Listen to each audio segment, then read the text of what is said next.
പരിശുദ്ധ പരമാദിവ്യകാരുണ്യത്തിന് എന്നേരവും ആരാധനയും സ്തുതിയും പുകഴ്ചയും ഉണ്ടായിരിക്കട്ടെ. ഇന്നത്തെ ഈ ദിനം നൽകി അനുഗ്രഹിച്ചതിന് നല്ല തമ്പുരാന് നമുക്ക് നന്ദി പറയാട്ടോ.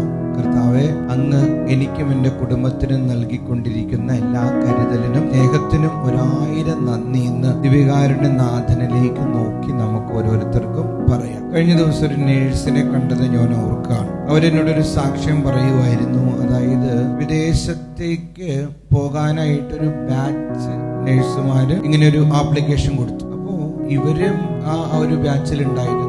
ഈ നേഴ്സിനൊഴിച്ച് ബാക്കി എല്ലാവർക്കും വിദേശത്ത് പോകാനുള്ള ആ ഹോസ്പിറ്റലിൽ നിന്ന് ഇൻവിറ്റേഷൻ വന്നു, ജോലി കിട്ടി എന്നുള്ളൊരു പേപ്പറൊക്കെ വന്നു, എല്ലാം ശരിയായി, എല്ലാവരും പോയി.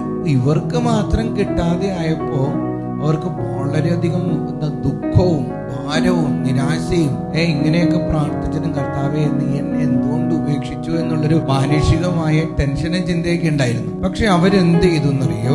ഈ വചനം പറയുന്നത് പോലെ റോമ 8:28 ദൈവത്തെ സ്നേഹിക്കുന്നവർക്ക് അവിടുത്തെ പദ്ധതി അനുസരിച്ച് വിളിക്കപ്പെട്ടവർക്ക് അവിടുന്ന് സകലവും നന്മയ്ക്കായി പരിണമിപ്പിക്കുന്നു. ഈ വചനം വിശ്വസിച്ചു. ഞാൻ ദൈവത്തെ സ്നേഹിക്കുന്നത് കൊണ്ട് കർത്താവ് തെറ്റായിട്ടുള്ളതൊന്നും എനിക്ക് തരത്തില്ല, ഏറ്റവും നല്ലതേ ഏറ്റവും നിറവുള്ളതേ എനിക്ക് തരുള്ളൂ എന്നുള്ളൊരു ആഴത്തിലുള്ളൊരു ബോധ്യം ആ നേഴ്സിനുണ്ടായിരുന്നു. നന്നായിട്ട് പ്രാർത്ഥിക്കുന്ന ഒരു സ്ത്രീ.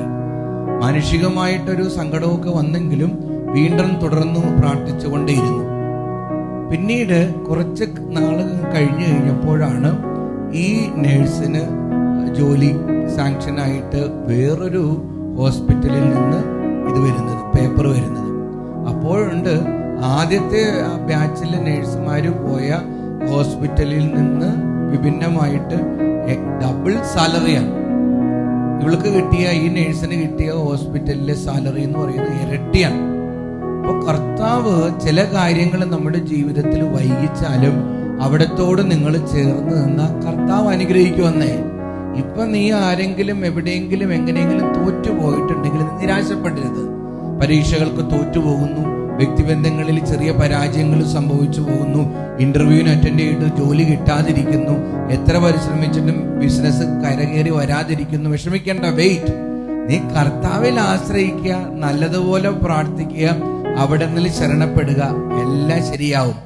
അവിടുന്ന് നിനക്ക് എല്ലാ കാര്യങ്ങളും നന്മയ്ക്കായി പരിണമിപ്പിക്കും. വിശ്വസിക്കണം. ഇന്ന് മെസ്സേജ് ബോക്സിൽ ടൈപ്പ് ചെയ്യണം, എൻ്റെ കർത്താവ് എല്ലാ കാര്യങ്ങളും എനിക്ക് നന്മയ്ക്കായി പരിണമിപ്പിക്കും. ദിവ്യകാരുണ്യനാഥൻ നമ്മെ അനുഗ്രഹിക്കട്ടെ.